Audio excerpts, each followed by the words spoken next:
अस्सलाम वालेकुम, मैं हूं हसन अब्बास और आप मुझे देख रहे हैं पाकोलॉजी पर। और आज हम बात करने के लिए जा रहे हैं अल कादिर ट्रस्ट केस के हवाले से, जिसको 190 मिलियन पाउंड केस भी कहा जा रहा है। पाकिस्तान के अंदर ये टॉपिक बड़ा ट्रेंड चल रहा है, हर कोई इसके बारे में बात कर रहा है। एक बड़ी गहमा गहमी सी मची हुई है कि आया इमरान खान साहब को जो है वो इस पर सज़ा होगी या नहीं होगी, और ये केस जो है वो कितना बड़ा है और कितनी इसके अंदर संजीदगी है, और ये इमरान खान साहब के लिए क्या मुश्किलात आके खड़ा कर सकता है। तो ये तमाम तर चीज़ें हैं और इस पे बड़ी बड़ी बातें की जा रही हैं। बड़े बड़े लोगों की जानिब से दावे किए जा रहे हैं इमरान खान साहब को जो है वो 10 साल या 14 साल की इस पर जेल हो सकती है। और बड़े जो है वो कुछ इस्टेब्लिशमेंट के जो फेवरेट लोग हैं वो प्रेस कॉन्फ्रेंस करके जो है वो ऐसे थ्रेड्स देते हैं पीटीआई वालों को और इमरान खान साहब को, कि जैसे बड़ा ही कोई उनके लिए मुश्किल वक्त आने वाला है, या बड़ा वो कोई उनकी ऐसी ही तैसी कर देंगे। लेकिन ये केस इतना कोई बड़ी बात इमरान खान साहब के लिए है नहीं, और वो बड़े जहनी तौर पे तैयार हैं कि फ़ैसला अगर उनके हक़ में आता है तो उन्होंने क्या करना है, और अगर उनके हक़ में नहीं आता तो आगे उन्होंने इस पर क्या कानूनी लाएअमल तैयार करना है। क्योंकि उनको पता है कि एक पैसा भी जो है वो उनकी जेब में तो गया नहीं है। क्योंकि ये 190 मिलियन पाउंड का जो केस है, जिसको पाकिस्तानी आप समझें ये 39.6 बिलियन PKR जो है वो रुपीस के अंदर ये बनते हैं 2019 के हिसाब से, जो उस टाइम पाउंड का जो रेट था, तो ये 39.6 बिलियन PKR में है। तो ये पैसे जो है वो कोई इमरान खान साहब की जेब में तो आ नहीं गए। अब ये तमाम तर मामला क्या है, ये तमाम तर मामला ये है कि ये तमाम तर पैसे जो है वो मलिक रियाज साहब के ऊपर 190 मिलियन पाउंड जो थे, वो यूके की जो एनसीए है, जो उनकी नेशनल एक एजेंसी है, उसने ये पैसे जो है वो सीज़ किए। और सीज़ क्यों किए भाई, उनको शुबा था कि ये पैसे जो है वो मनी लॉन्ड्रिंग के ज़रिए आए हैं और ये गैर कानूनी तौर पे ये पैसे आए हैं। और उसके बाद जो है वो मलिक रियाज साहब में और जो है वो एनसीए के दरमियान जो बरतानिया की एजेंसी है, उनमें एक सेटलमेंट हुई, और उसके बाद जो है वो ये पैसे जो हैं वो पाकिस्तान ट्रांसफ़र कर दिए गए। उस टाइम की जो कैबिनेट थी उसमें जो है वो इसका फ़ैसला किया गया, और ये पैसे जो है वो सुप्रीम कोर्ट ऑफ पाकिस्तान के अंदर ये पैसे जमा करवाने थे, और ये वहाँ पर जमा हो गए। और उसकी फिर कोई एज सच तफसीलात जो है वो हमारे सामने नहीं आ रही, लेकिन कहा यह जा रहा है कि भाई 190 मिलियन पाउंड केस जो है वो इमरान खान साहब ने, जैसे बताया जा रहा है जैसे 190 मिलियन पाउंड जो है वो इमरान खान साहब ने अपनी जेब में डाल ली है, या 190 मिलियन पाउंड की जो है उन्होंने यूनिवर्सिटी बना दी है, या उस यूनिवर्सिटी की ज़मीन ख़रीद ली है। तो ये दो अलग अलग चीज़ें हैं। ये अल कादिर ट्रस्ट, ये जो अल कादिर यूनिवर्सिटी है, इसका लैंड एक अलग सब्जेक्ट है, और जो 190 मिलियन पाउंड जो पैसे हैं वो एक अलग सब्जेक्ट है। अच्छा भाई, अब अल कादिर के जो ये ट्रस्ट का जो ये लैंड है, ये बेसिकली क्या है, इमरान खान साहब की जमात का इस पर मौक़िफ़ है कि भाई ये तो हमें डोनेशन की सूरत में दिया गया है, और हुकूमत का इस पे ये मौक़िफ़ है कि भाई ये डोनेशन क्या, ये इन्होंने एक सेटलमेंट करी है, इन्होंने मलिक रियाज साहब के जो है वो पैसे क्लियर करवाए, और उसकी रिश्वत के बदले में जो है उन्होंने ये ज़मीन ले ली। तो ये सरासर जो मामला है वो अब पैसों का तो रहा ही नहीं, क्योंकि वो पैसे जो हैं वो सुप्रीम कोर्ट ऑफ पाकिस्तान के अंदर जमा है, और सुप्रीम कोर्ट ऑफ पाकिस्तान से अगर वहाँ से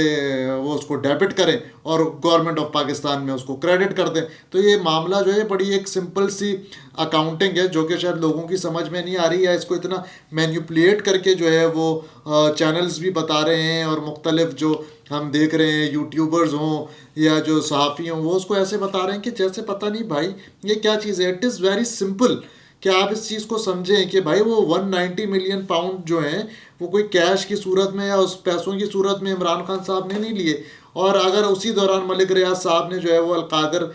ट्रस्ट की उनको ज़मीन दे दी, तो आप तो ट्रस्ट के नाम पे तो पता नहीं क्या क्या कुछ हो रहा है पाकिस्तान के अंदर। मुख्तलिफ जो है वो ज़मीनें दे दी जाती हैं, कब्रिस्तानों के लिए ज़मीनें दे दी जाती हैं, अस्पतालों के लिए ज़मीनें दे दी जाती हैं, स्कूलों के लिए ज़मीनें दे दी जाती हैं, यूनिवर्सिटियों के लिए, मुर्दा खानों के लिए। तो ये कोई नई बात नहीं है, ये बड़ी कोई ऐसी बात नहीं है कि आप सोचें कि भाई किसी ने डोनेशन नहीं दी। पाकिस्तान तो वो वाहिद मुल्क है दुनिया के अंदर जो सबसे ज़्यादा डोनेशंस जो है वो देता है, और यहाँ पे लोग जो हैं वो चाहे वो चंदे की सूरत में हो, ज़मीनों की सूरत में हो, किसी किस्म की किफ़ालत की सूरत में हो, लोग जो है वो डोनेशंस देते हैं। तो इसको जो है वो बड़ा मिसगाइड किया जा रहा है, और इसको बड़ा कॉम्प्लिकेटेड किया जा रहा है। हालांकि ये कोई इतना कॉम्प्लिकेटेड सब्जेक्ट है नहीं। अगर इमरान खान साहब को इस पर किसी किस्म की सज़ा भी होती है तो यकीनन जब वो अपील में जाएंगे और मज़ीद इस पर कानूनी जंग लड़ेंगे तो वो इससे बाहर निकल जाएंगे। ये ज़्यादा अरसे तक जो है वो ये मामला उनको रोक नहीं सकेगा। अब चक्कर क्या है, ये जो इसका फैसला महफूज हुआ हुआ है, ये फैसला जो है इसकी 3 तारीखें जो है वो तब्दील हो चुकी हैं। सबसे पहले मैं आपको बताऊं, 23 तारीख को जो है वो इसका फैसला आना था, फिर जो है वो 6 जनवरी को इसका फैसला आना था, फिर वो डिले हुआ, फिर जो है वो 13 जनवरी पे कहानी आई और 13 जनवरी को भी जो है वो फैसला नहीं सुनाया गया। अब ये बताया जा रहा है कि भाई 17 जनवरी को जो है वो बाकायदा तौर पे फैसला सुनाया जाएगा। अब 17 जनवरी को जो है वो एक जानिब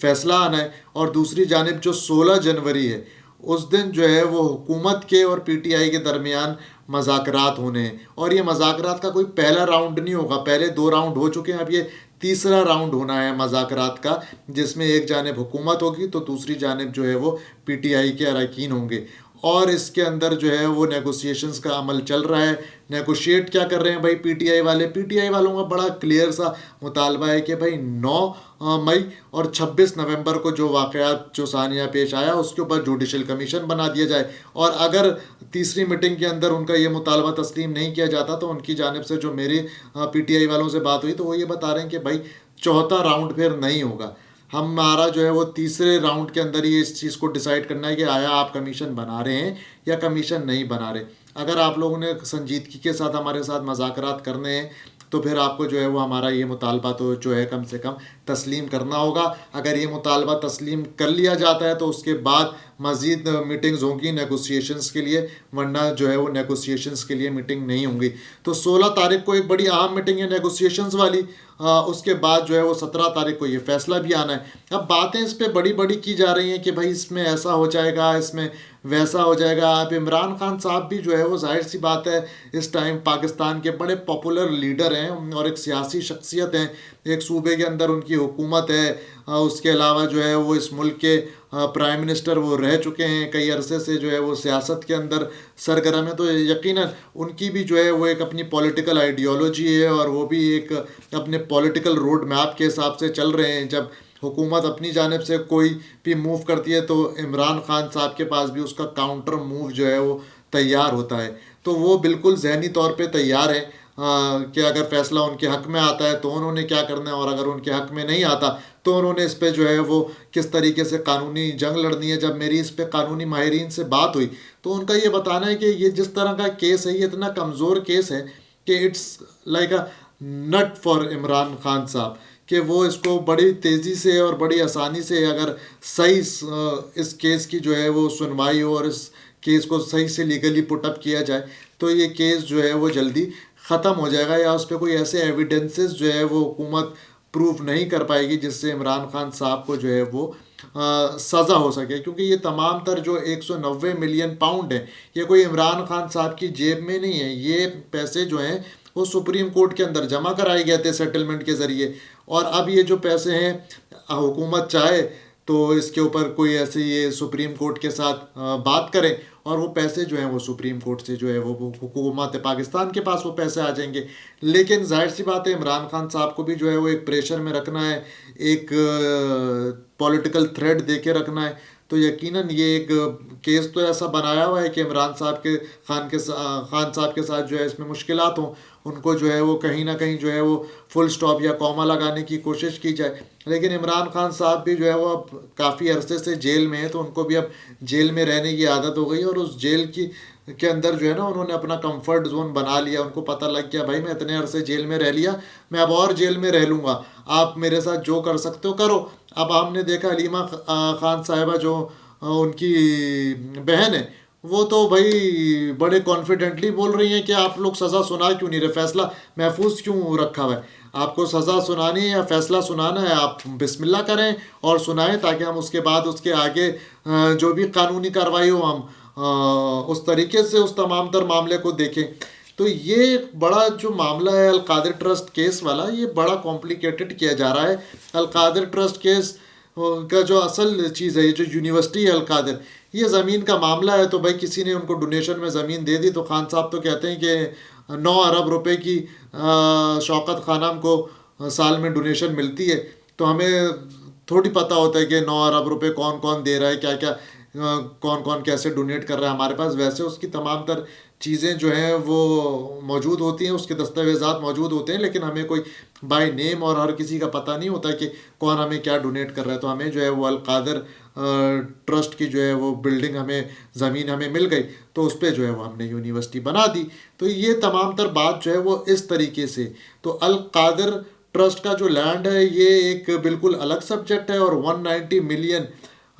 जो पैसे हैं ये 190 मिलियन पाउंड, ये एक बिल्कुल अलग सब्जेक्ट है। और इन दोनों को जो है वो ब्लेंड करके जो है वो ऐसा शो किया जा रहा है कि भाई ये 190 मिलियन पाउंड को सेटल कराने के लिए जो है वो इमरान खान साहब ने ये ट्रस्ट की ज़मीन जो है ये रिश्वत के तौर पे ली। ये एक परसेप्शन जनरेट किया जा रहा है। अच्छा, मसला सारा ये है कि हमारे यहाँ एक तो जो यूट्यूबर्स आ गए हैं, जो ये टॉक शोज़ करने वाले अफराद हैं, इन्होंने इस चीज़ को इतना वो हाइप कर देते हैं, जो काम की असल बात होती है वो कोई बता नहीं रहा होता, और जो चूरन मंजन होते हैं लफाजियाँ करने के अंदर जो है वो सब ऐसे आगे आगे होते हैं कि भाई ऐसा होने के लिए जा रहा है और वैसा होने के लिए जा रहा है, चाहे वो सो कॉल्ड इमरान खान साहब के प्रो हो या एंटी इमरान खान साहब हो, हर कोई जो है वो नोट छापने के अंदर लगा हुआ है कि किसी तरीके से जो है वो हमारा मौक़िफ़ जो है वो बिक जाए, और उससे भले इमरान खान साहब को कोई नुकसान हो या फ़ायदा हो, मुल्क को कोई नुकसान हो या फ़ायदा हो, बस ये जंग जो है वो जारी रहनी चाहिए। तो बहुत सारे लोग इसके अंदर ऐसे हैं जो चाहते ही नहीं है कि इमरान खान साहब के दरमियान और इस्टेब्लिशमेंट के दरमियान जो है वो बैरियर्स जो है वो ख़त्म हो और इनके दरमियान जो है राब्ते बहाल हों। चक्कर सारा ये है कि कुछ यूट्यूबर जैसे आदिल राजा साहब हैं, वो इस तरीके से बात करते हैं जैसे पूरी पीटीआई को वो चला रहे हैं। कभी वो बैरिस्टर गौहर को गद्दार बना देते हैं, कभी शेर अफजल मरवत को बुरा भला कहने लग जाते हैं, कभी हम देखते हैं वो फवाद चौधरी साहब को बुरा भला कहने लग जाते हैं, कभी उनके नज़र में जो है वो कोई बुरा हो जाता है। वो एक ऐसा परसेप्शन जनरेट कर रहे होते हैं जैसे उनके अलावा जितने भी लोग पीटीआई के अंदर काम कर रहे हैं वो तमाम तर लोग इस्टेब्लिशमेंट के साथ राब्ते में हैं, वो तमाम तर लोग जो हैं वो गद्दार हैं, वो तमाम तर लोग जो हैं वो इमरान खान साहब को धोखा दे रहे हैं, और वही जो हैं वो सिर्फ सच्चे खिलाड़ी हैं और सच्चे साथी हैं और सच्चे हमदर्द हैं। वो लोगों को ऐसा जो है वो माइंड वॉश कर रहे होते हैं कि नहीं भाई, शेर अफजल मरवत साहब, अभी हमने देखा कुछ अरसे से शेर अफजल मरवत साहब के ऊपर जो है वो बड़ी बुराई आई हुई है, और ऐसा परसेप्शन उनके लिए जनरेट किया जा रहा है जैसे भाई ये बड़े बुरे आदमी हैं। शेर अफजल मरवत साहब का जो है वो थैंकफुल होना चाहिए शायद पीटीआई वालों को बहुत सारी जगहों पे, क्योंकि जिस टाइम पर जब हालात बड़े ख़राब थे, जब कोई पीटीआई वाला निकलने के लिए तैयार नहीं था, तो शेर अफजल साहब मरवत साहब जो है वो निकले। और ये कोई मैं अपने पास से थोड़ी बोल रहा हूँ, उस टाइम दुनिया ने देखा और दुनिया ने उनकी वाह वाह करी, और यही जो आज यूट्यूबर उनको बुरा वाला कहते हैं उस वक्त बोलते थे वाह भाई क्या बंदा है, क्या ज़बरदस्त काम कर रहा है। फिर थोड़े अर्से के बाद आपने उन्हीं पे इस्टेब्लिशमेंट का जो है वो इल्ज़ाम लगा दिया कि भाई इस्टेब्लिशमेंट के कारिंदे। तो पाकिस्तान की सियासत में कौन इस्टेब्लिशमेंट के साथ जो है वो कनेक्टेड नहीं है? जाहिर सी बात है भाई, पाकिस्तान में आप पॉलिटिक्स कर रहे हैं तो पाकिस्तानी इस्टेब्लिशमेंट के साथ आप कनेक्टेड तो होंगे, चाहे एमक्यूएम वाले हों, पीटीआई वाले हों, पीपल्स पार्टी वाले हों, नून लीग वाले हों, कोई भी हो, एक्स वाई जेड, वो सब जो है वो इस्टेब्लिशमेंट के साथ राब्ते में होते हैं। इवन के सहाफ़ी भी जो है वो इस्टेब्लिशमेंट वालों के साथ राब्ते में होते हैं। उसके अलावा जो पॉलिटिशियंस होते हैं वो भी इस्टेब्लिशमेंट के राब्ते में होते हैं। इस्टेब्लिशमेंट के अंदर और भी बहुत सारे ऐसे लोग होते हैं जो कि सालिसी का किरदार अदा कर रहे होते हैं। तो इस्टेब्लिशमेंट कोई सिर्फ फ़ौज नहीं होती, इस्टेब्लिशमेंट जो है वो एक बंच, एक ग्रुप ऑफ पीपल होता है जिसके अंदर मुख्तलिफ शोबों के लोग होते हैं, और मुख्तलिफ शोबों के जो थिंक टैंक्स होते हैं वो आपस में मिल के चीज़ों को डिसाइड कर रहे होते हैं। और यकीनन फ़ौज का एक उसके अंदर बड़ा किरदार ज़रूर होता है, और उसके अंदर जो है वो हर कोई राब्ते के अंदर होता है। सूबे के अंदर भी हम देख रहे होते हैं एक अलग इस्टेब्लिशमेंट काम कर रही होती है, फिर नेशनल लेवल पे भी जो है वो इस्टेब्लिशमेंट अलग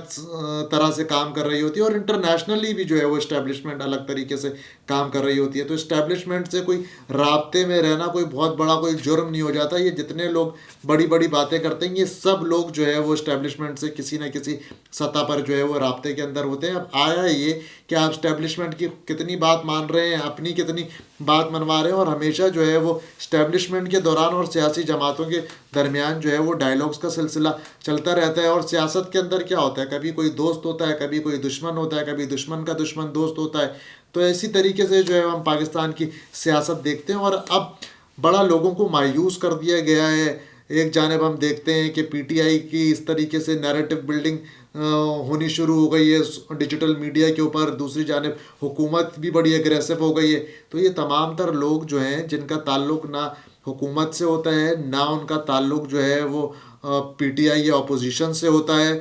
मगर बातें ऐसी की जा रही होती हैं लड़वाने वाली, फासलों को बढ़ाने वाली। पाकिस्तान को बड़ी ज़रूरत है कि भाई अब आप लोग सारे मिल के बैठें, डायलॉग्स करें, और डील्स की जहाँ तक बात होती है, भाई ये डील नहीं करेगा, फलाना डील नहीं करेगा, यूँ डील नहीं करेगा, तो हर कोई डील करता है और हर कोई डील करेगा, और वो किसी ना किसी सतह पे करेगा। वो ओपनली आके तो ये नहीं बोलेगा कि भाई मैंने डील कर लिया, तो मैंने अमेरिका के साथ डील कर लिया, मैंने पाकिस्तानी फ़ौज के साथ डील कर लिया, मैंने किसी और इदारे के साथ डील कर ली। ये डील्स का सिलसिला तो सियासत तो चलती ही डील्स के ऊपर है। जो कोई पॉलिटिकल साइंस है जिसकी वाबस्तगी होगी और जिसने सियासत की भी होगी और सियासत पढ़ी भी होगी, तो सियासत politics is all about give and take. और कभी जो है वो आपका अच्छा वक्त है, कभी आपका बुरा वक्त है, और ये लेन देन का मामला जो है वो चलता रहता है। तो इमरान खान साहब के जो सपोर्टर्स हैं उनको ज़्यादा परेशान होने की ज़रूरत नहीं है। खान साहब is on a safe side, और अगर ये फैसला उनके हक़ में नहीं भी आता तो भी जब वो मस्जिद अगर इस पर कानूनी जंग करेंगे तो यकीनन वो किसी न किसी दिन जो है वो इस चीज़ से आगे बढ़ ही जाएंगे और निकल ही जाएंगे। और सियासत जब आप करते हैं तो आपको पता है कि सारी ज़िंदगी सियासत के अंदर आपको कानूनी पेचीदगियों से गुजरना पड़ता है, चाहे वो कोई भी सियासी लीडर हो, कोई भी सियासी जमात हो। हमने माजी के अंदर देखा कि पीपल्स पार्टी ने भी जो है वो अपनी